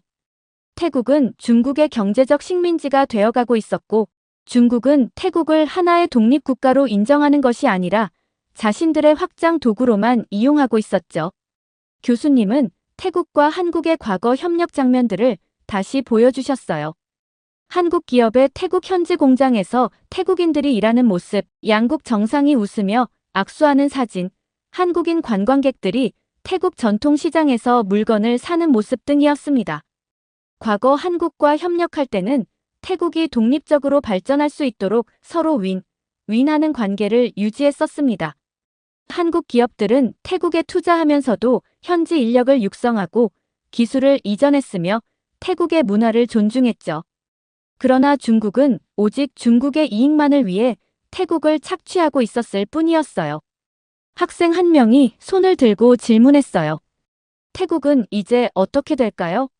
한국과 다시 관계를 회복할 수 있을까요? 태국은 지금 중요한 갈림길에 서 있어요. 한국과 다시 손을 잡을 수 있을까? 아니면 태국은 영원히 중국의 그림자 속에서 살아가야 할까? 이것은 앞으로 우리가 지켜볼 중요한 국제관계의 사례가 될 것입니다. 교수님은 마지막 슬라이드로 넘어가셨어요. 그곳에는 선택의 대가, 국가 지도자의 결정이 미치는 영향이라는 제목이 쓰여 있었습니다. 오늘 우리는 태국 사례를 통해 국가 지도자의 선택이 얼마나 중요한지 배웠습니다. 하나의 결정이 경제, 사회, 문화, 안보 등 다양한 분야에 어떤 파급 효과를 미칠 수 있는지 보았어요. 이것은 미래의 국제관계 전문가가 될 여러분에게 중요한 교훈이 되기를 바랍니다. 종소리가 울리자 교수님은 수업을 마무리하셨어요. 강의실을 나오면서 저는 깊은 생각에 잠겼어요. 오늘 배운 태국의 사례는 정말 인상적이었습니다. 한 국가의 운명이 지도자의 선택에 따라 얼마나 크게 달라질 수 있는지 실감했어요. 특히 한국이 다른 나라들과 어떻게 상생의 관계를 맺어왔는지, 그리고 그것이 왜 중요한지 더 깊이 이해하게 되었어요. 선택의 대가는 때로는 너무 크고 돌이킬 수 없는 것임을 오늘 저는 분명히 배웠습니다. 이렇게 태국의 영역이 점점 중국화되어가는 사연 어떻게 들으셨나요? 과거 제주도도 이러한 일 때문에 상당히 골치가 아팠던 사건이 있었는데 태국도 한국을 버리고 이렇게 된다는 사실이 마음이 아팠습니다. 여러분들의 의견은 어떠신가요? 다양한 의견을 댓글을 통해 공유해주세요. 긴 영상 시청해주셔서 감사드리고 구독과 좋아요 부탁드립니다. 태국은 현재 혼란 속에 빠져 있습니다. K문화를 버리자 태국에 큰 경제적 타격이 생겼기 때문인데요. 도대체 왜 한국 문화를 태국이 버렸다고 경제적 타격을 입은 걸까요? 안녕하세요. 제 이름은 올리비아 벤슨입니다. 저는 미국 뉴욕타임스의 국제부 특파원으로 일하고 있어요. 주로 아시아 지역의 문화 현상과 사회적 이슈를 다루는 기사를 쓰죠. 한국의 대중문화가 아시아를 넘어 세계로 뻗어나가는 과정을 꾸준히 취재해 왔는데 최근 들려오는 소식은 꽤나 충격적이었습니다. 태국에서 한류 콘텐츠 퇴출 운동이 일어나고 있다고요? 동료 기자의 말을 처음 들었을 때는 반신반의했어요. 태국은 K-팝에 가장 열렬한 팬덤이 있는 나라 중 하나였으니까요. 특히 블랙핑크의 리사가 태국 출신이라는 점에서 태국 내 K-팝 인기는 국가적 자부심과도 연결되어 있었죠. 그런 나라에서 한류 퇴출 운동이라니 직접 확인해 봐야겠다는 생각이 들었습니다. 그렇게 저는 태국으로 향하게 되고 비행기가 방콕 수완나품 공항에 착륙하는 순간 제 가슴은 묘한 긴장감으로 뛰었어요. 창밖으로 보이는 방콕의 스카이라인이 저를 반겼습니다. 습한 공기가 기내로 스며들었죠. 승객 여러분, 방콕 수완나품 국제공항에 도착했습니다. 현지 시각으로 오후 2시 17분입니다. 승무원의 안내방송을 들으며 가방에서 기자 수첩을 꺼냈어요. 마지막 페이지에는 이번 취재의 핵심 질문들이 적혀 있었습니다. 태국 내 한류 퇴출 운동은 어떻게 시작되었는가? 블랙핑크 리사에 대한 태국 내 인식 변화는 무엇인가? 이 현상이 태국 경제와 문화 산업에 미치는 영향은? 한국 연예기획사들의 태국 시장 전략 변화는? 수첩을 덮으며 깊은 숨을 내쉬었습니다.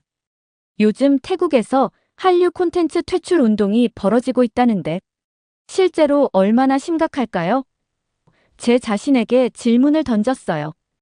비행기에서 내려 입국 심사대를 향해 걸으면서 주변을 둘러보았습니다. 예전에 방문했을 때는 공항 곳곳에 K-팝 스타들의 광고판이 있었는데 지금은 그 자리에 태국 로컬 브랜드나 일본, 중국 연예인들의 얼굴이 대신하고 있었어요. 작은 변화였지만 무언가 큰 흐름이 바뀌고 있다는 신호처럼 느껴졌죠. 입국 심사를 마치고 수화물을 찾은 후 공항 로비로 나왔습니다. 그곳에서 제 오랜 친구이자 이번 취재의 중요한 안내자가 될 앨리슨을 만나기로 했어요. 저희는 대학 시절 룸메이트였는데 그녀는 한국학을 전공한 후 태국으로 건너와 K-팝과 한류 문화 연구를 진행하는 학자로 자리매김했습니다. 로비에서 기다리는 동안 휴대폰을 켜자 앨리슨에게서 온 메시지가 보였어요. 올리비아, 나 지금 공항 주차장에 있어. 10분 후에 도착할 거야. 공항 밖으로 나가자 앨리슨의 차가 보였습니다. 그녀가 창문을 내리고 손을 흔들었어요. 올리비아, 여기야. 앨리슨을 만나는 순간 제 취재는 본격적으로 시작되었습니다. 그녀의 얼굴은 예전과 같이 밝았지만 눈빛에는 뭔가 무거운 것이 드리워져 있었어요. 최근 급변하는 태국의 한류 관련 상황이 그녀에게도 적지 않은 영향을 미쳤나 봅니다. 차에 짐을 싣고 조수석에 앉으며 물었습니다. 태국 내 한류 상황, 정말 우리가 들은 것만큼 심각한 거야? 앨리스는 한숨을 쉬며 시동을 걸었습니다. 직접 보여줄게. 상상했던 것보다 훨씬 복잡하고 심각해. 특히 한국에서 꿈을 키우던 태국 아이들에게는 더더욱. 그녀는 원래 태국 내 K-팝의 성장과 글로벌 확산을 연구했지만 최근에는 문화 갈등과 민족주의의 부상이라는 주제로 방향을 전환했다고 했어요. 연구자로서 흥미로운 변화이긴 한데 개인적으로는 좀 마음이 아프더라고. 내가 좋아하던 문화가 이렇게 배척당하는 걸 보니까. 앨리슨, 태국에서 K-팝 보이콧이 정말 그렇게 심각해진 거야? 그녀는 한숨을 쉬며 고개를 끄덕였어요. 너도 들었겠지만 태국에서 K-팝 보이콧이 심각해졌어. 처음에는 소규모 온라인 커뮤니티에서 시작된 움직임이었는데 이제는 주류 미디어에서도 다루고 있어. 심지어 일부 정치인들까지 가세하고 있다니까. 시내의 작은 카페에 도착했을 때 저는 여전히 현실감이 없었어요. 태국은 제가 알기로 K-팝을 가장 열정적으로 소비하는 국가 중 하나였으니까요. 태국은 원래 K-팝을 가장 좋아하는 나라 중 하나였잖아. 블랙핑크의 리사도 태국 출신이고. 어떻게 이런 일이 벌어질 수 있는 거야? 카페 안으로 들어서며 물었습니다. 앨리스는 우리가 앉을 자리를 가리키며 씁쓸하게 웃었어요. 아이러니하지. 리사 덕분에 K-팝이 더 사랑받았는데 지금은 오히려 리사조차 공격받고 있어. 벽에는 아직도 몇몇 한국 아이돌 포스터가 남아있었지만 대부분은 다른 포스터들로 대체되어 있었습니다. 주문한 커피가 나오고 앨리스는 휴대폰을 꺼내 최근 태국 소셜미디어와 뉴스 사이트들을 보여주기 시작했어요. 이거 봐, 올리비아. 화면에는 충격적인 헤드라인들이 가득했습니다. 리사는 태국인이 아니다. 극단적인 반한 감정, 리사를 향한 비난 확산. 태국 온라인 커뮤니티, 리사는 한국 문화에 너무 동화됐다며 비판. 한류 콘텐츠 퇴출 운동, 태국 내 한국 음악 드라마 보이콧 요구. 스크롤을 내리자 리사의 사진에 X표가 그려진 이미지들과 악성 댓글들이 이어졌어요. 저는 믿기지 않아 손으로 입을 가렸습니다. 아니, 리사는 태국인인데 왜 이런 공격을 받는 거야? 이건 말이 안 되잖아. 앨리스는 한숨을 내쉬며 휴대폰을 내려놓았어요. 일부 극단적인 단체에서 리사는 태국보다는 한국을 더 사랑한다면서 비난하는 거야. 심지어 그녀가 한국 기업 광고를 찍은 것도 문제 삼고 있어. 태국 브랜드는 홍보하지 않으면서 한국 브랜드만 홍보한다는 거지. 말도 안 되는 주장이지만 그게 지금 퍼지고 있는 논리야. 커피를 한 모금 마시며 생각에 잠겼습니다.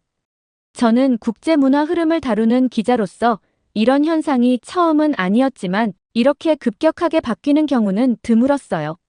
그럼 리사는 현재 태국에서 불이익을 받고 있다는 거야? 실제로? 앨리스는 고개를 끄덕였어요.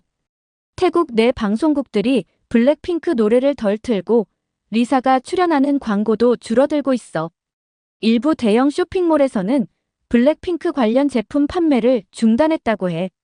상황이 꽤 심각해져 가고 있어. 앨리스는 자신의 태블릿을 꺼내 더 많은 자료를 보여주었어요. 그곳에는 태국 내 K-팝 팬클럽 활동 통계와 한국 드라마 시청률 변화, 한류 관련 상품 판매량 감소 등이 그래프로 정리되어 있었죠. 내가 연구 목적으로 데이터를 모으고 있는데 보다시피 모든 지표가 하락세야. 3개월 전부터 시작된 급격한 변화지. 특히 젊은 세대에서 한류 콘텐츠 소비가 눈에 띄게 줄었어. 태블릿을 넘기자 태국 내 한류 팬들의 인터뷰 영상이 나왔습니다. 10대 소녀는 카메라 앞에서 눈물을 흘리며 말했어요. 제가 좋아하는 K-팝 포스터를 학교에 가져갔다가 친구들에게 놀림을 받았어요. 이제는 K-팝 팬이라는 걸 숨겨야 해요. 다음 영상에서는 20대 여성이 앨리슨과 이야기하고 있었어요. 예전에는 한국 아이돌 댄스 커버 영상을 올렸는데 요즘에는 악성 댓글이 너무 많이 달려요. 태국을 배신했다. 한국의 앞잡이라는 식의 댓글들이요. 그래서 이제는 태국 아이돌 커버만 올리고 있어요. 영상을 끄며 앨리슨이 말했어요. 이건 단순한 문화 트렌드 변화가 아니라 정치적 맥락이 있는 현상이야. 태국 내 일부 정치 세력이 민족주의 감정을 자극하면서 한류를 표적으로 삼고 있어. 그리고 이게 실제로 사람들의 일상과 꿈에 영향을 미치고 있는 거지. 커피잔을 내려놓으며 저는 앨리슨에게 물었습니다. 근데 앨리슨, 도대체 왜 이렇게까지 상황이 악화된 거야? 태국과 한국의 관계가 갑자기 나빠진 이유가 있을 텐데. 앨리슨은 주변을 한번 둘러본 후 목소리를 낮췄어요.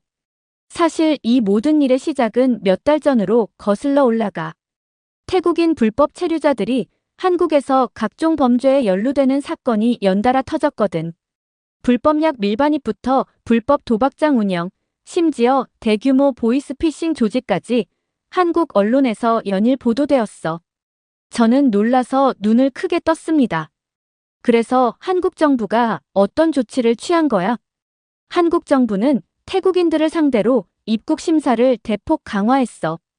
관광비자 발급 요건도 까다로워졌고 태국인 특별 검문도 늘었다고 해. 물론 범죄자들을 잡기 위한 조치였지만 앨리스는 한숨을 쉬었어요.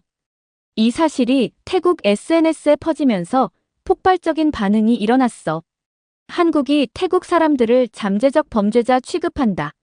태국인 차별이다라는 식의 글들이 급속도로 퍼졌지.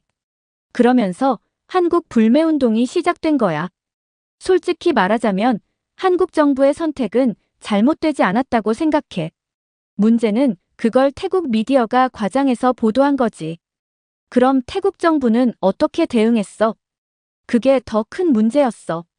패통탄 친나와 총리는 초기에 이 문제를 별로 중요하게 여기지 않았거든. 불법 체류자를 막지 못하고 한국 정부와 제대로 협조하지 않았어. 태국 내 일부 전문가들은 오히려 패통탄 정부를 비판하고 있어. 불법 체류자 문제를 제대로 관리하지 못해 국제적 망신을 당했다. 외교적 해결책을 찾지 못하는 무능한 정부라는 비판이 나오고 있지.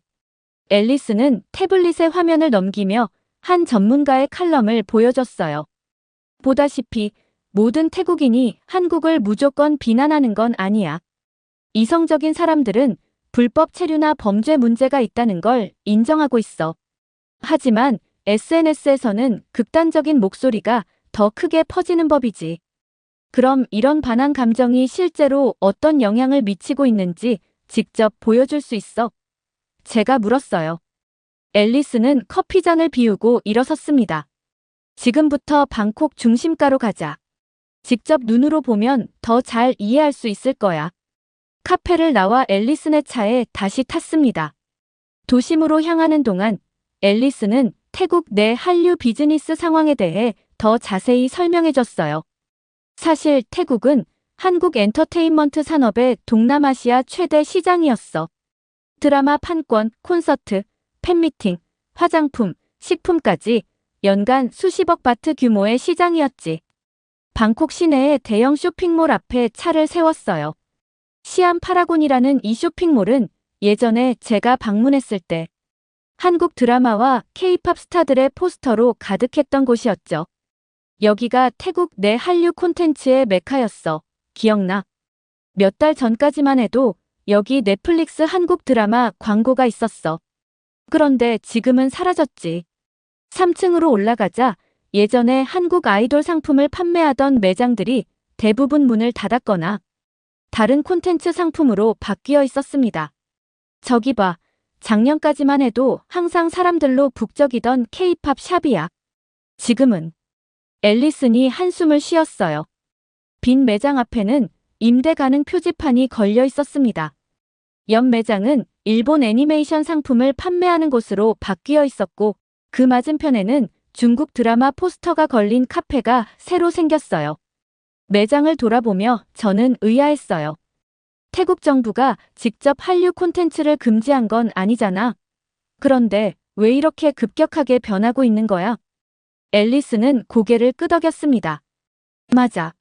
하지만 반항 감정을 부추기는 세력들이 OTT 플랫폼에 한국 콘텐츠를 줄이도록 압력을 넣고 있어. 넷플릭스 태국 버전을 열어보면 한국 드라마가 메인 페이지에서 거의 사라졌어. 태국 방송국들도 한국 예능 프로그램 방영을 중단했고 스마트폰을 꺼내 넷플릭스 앱을 열어보니 정말 한국 콘텐츠가 예전처럼 추천되지 않고 있었어요. 대신 일본, 중국, 태국 로컬 콘텐츠가 전면에 배치되어 있었죠. 와, 이렇게 알고리즘까지 바뀌었어. 한국 드라마를 검색해도 나오긴 하지만 주요 페이지에서는 의도적으로 노출을 줄이고 있는 거지. 저는 메모하며 중얼거렸어요. 그러면 태국의 경제도 타격을 받겠네. 앨리스는 씁쓸하게 웃었어요. 그렇지. 한국 콘텐츠 사업이 태국에서 얼마나 큰데. 이 기조가 계속되면 경제적 손실이 불가피해. 실제로 한국 화장품 브랜드들의 매출이 30% 이상 감소했다는 보고가 있어. 한국 식품점들도 매출이 급감하고 있고. 그때 갑자기 소란스러운 소리가 들렸습니다. 저희는 소리가 나는 방향으로 다가갔어요. 푸드코트 한켠에서 몇몇 10대들이 언쟁을 벌이고 있었습니다. 한 그룹은 한국 아이돌 티셔츠를 입고 있었고 다른 그룹은 그들을 둘러싸고 뭔가 비난하는 듯 했어요. 몇몇 쇼핑객들이 그들을 말리려 했지만 감정이 격해져 보였습니다. 저건 뭐야? 제가 물었어요. 앨리스는 한숨을 쉬었어요. 태국 내 K-팝 팬덤의 갈등이야. 요즘 자주 벌어지는 일이지. K-팝을 여전히 사랑하는 팬들과 반한 감정을 가진 사람들 간의 충돌이야. 이제는 한국 아이돌 티셔츠를 입고 다니는 것만으로도 괴롭힘을 당할 수 있어. 경비원들이 와서 상황을 통제하자 저희는 다시 이동했어요.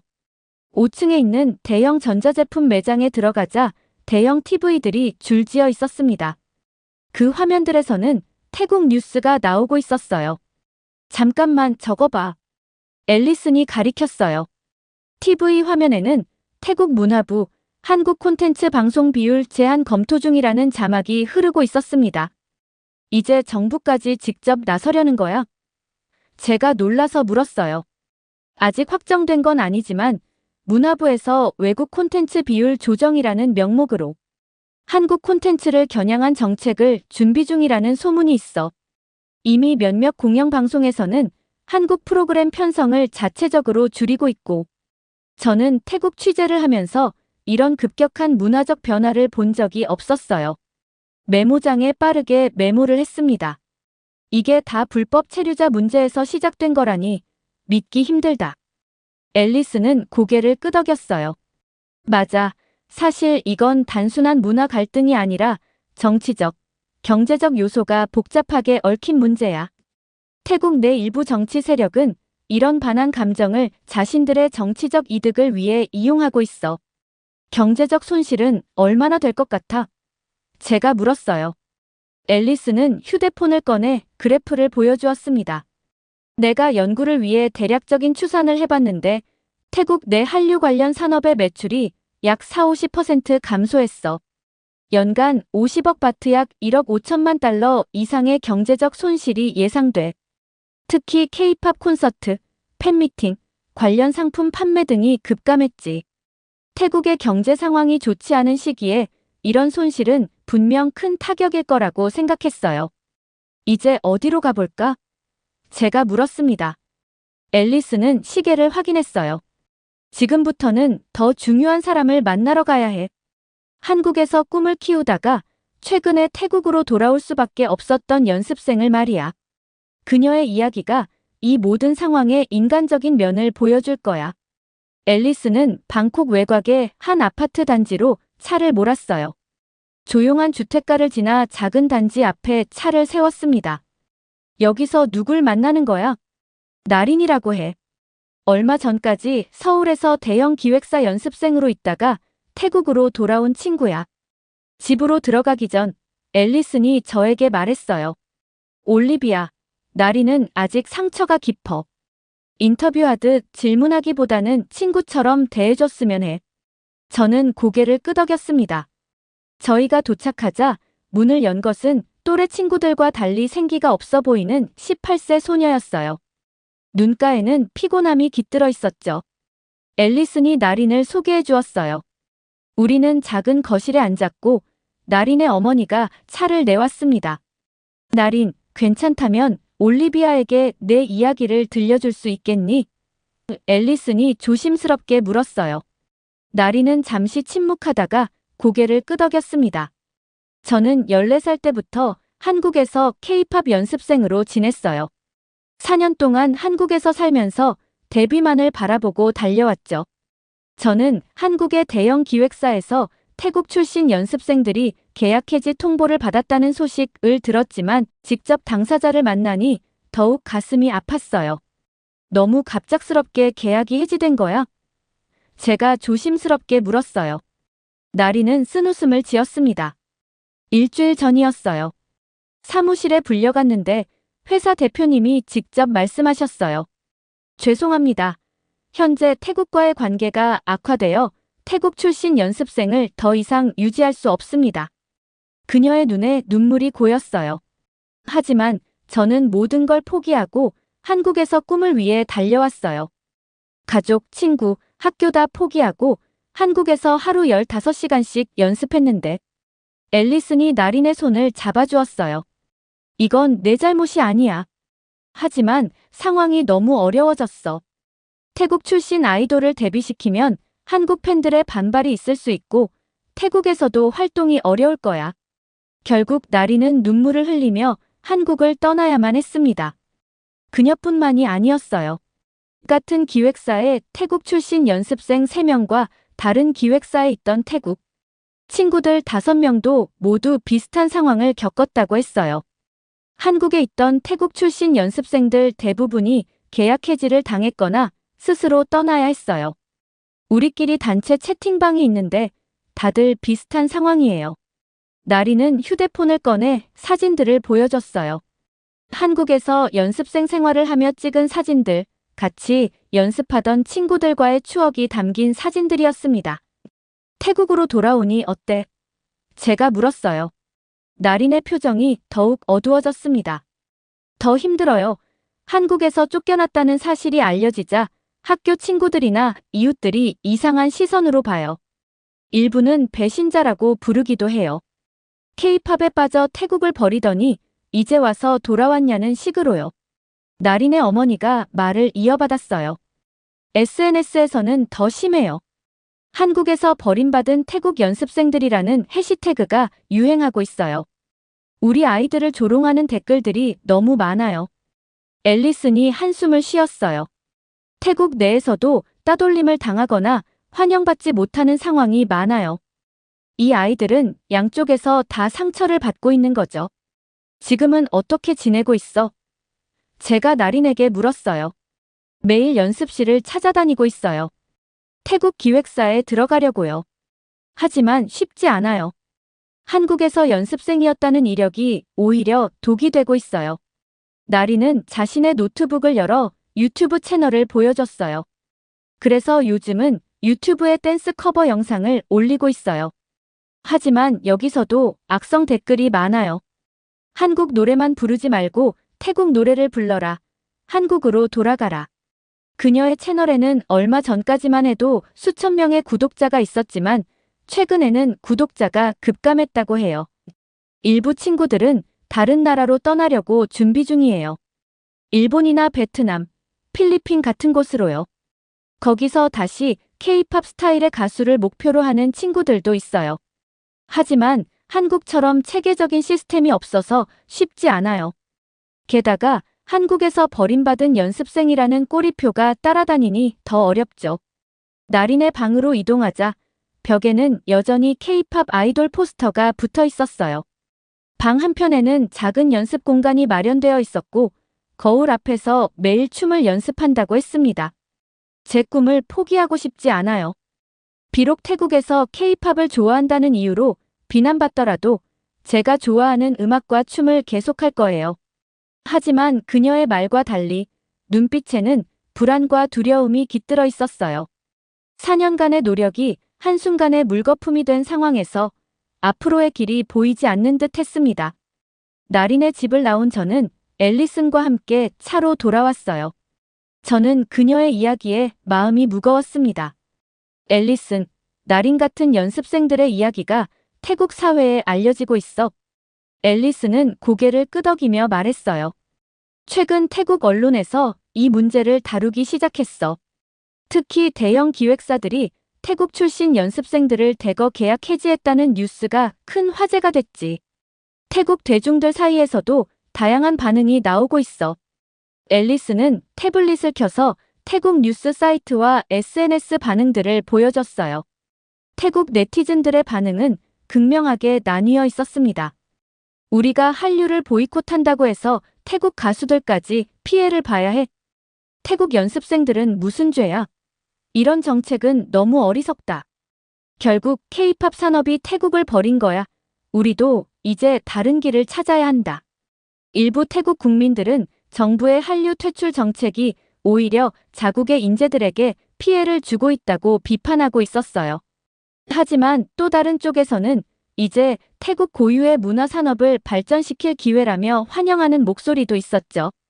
이 갈등으로 태국 경제는 얼마나 피해를 보고 있어? 제가 물었어요. 앨리스는 심각한 표정으로 설명했습니다. 생각보다 훨씬 심각해. 한국 기업들이 태국 투자를 줄이고 있고 관광객도 크게 감소했어. 특히 K-팝 행사나 한류 콘서트를 보러 오던 아시아 전역의 관광객들이 급감했지. 호텔, 식당, 쇼핑몰들이 직격탄을 맞고 있어. 태국 경제부 발표에 따르면 한류 관련 산업 축소로 인한 경제적 손실이 연간 약 80억 바트 약 1억 5천만 달러에 이를 것으로 예상된다고 했어요. 태국 내 한국 기업들의 투자 철회와 한류 관광객 감소가 주요 원인이었죠. 더 심각한 건 장기적 영향이야. 한류를 통해 태국 문화도 세계에 알려지는 시너지 효과가 있었는데 그것도 사라지고 있어. 취재를 마치고 방콕을 떠나기 전 앨리스는 말했어요. 결국 불법 체류자 문제로 시작된 작은 갈등이 이렇게 큰 문화적, 경제적 충돌로 번졌어. 태국은 한국을 버림으로써 자국 경제와 젊은이들의 꿈에 심각한 타격을 입혔어. 이런 문화적 단절이 얼마나 오래 갈지는 아무도 모르지만 지금 당장 피해를 보는 건 나린 같은 젊은이들이야. 비행기 안에서 취재 노트를 정리하며 저는 한 가지 명확한 결론을 내렸습니다. 정치적 갈등이 문화와 경제를 훼손할 때 가장 큰 피해자는 항상 꿈을 품은 젊은이들이라는 사실이었습니다. 이렇게 한국의 K-문화가 사라지자 태국에 생기는 경제적 타격을 다룬 사연 어떻게 들으셨나요? 한국의 문화 자체가 한 나라의 경제력을 흔들 만큼 영향력 있다는 사실에 놀랐고 일부 정치인들은 이로 인해 이득을 얻기 위한 행동이라는 사실이 충격적이었습니다. 여러분들의 의견은 어떠신가요? 다양한 의견을 댓글을 통해 공유해주세요. 긴 영상 시청해주셔서 감사드리고 구독과 좋아요 부탁드립니다.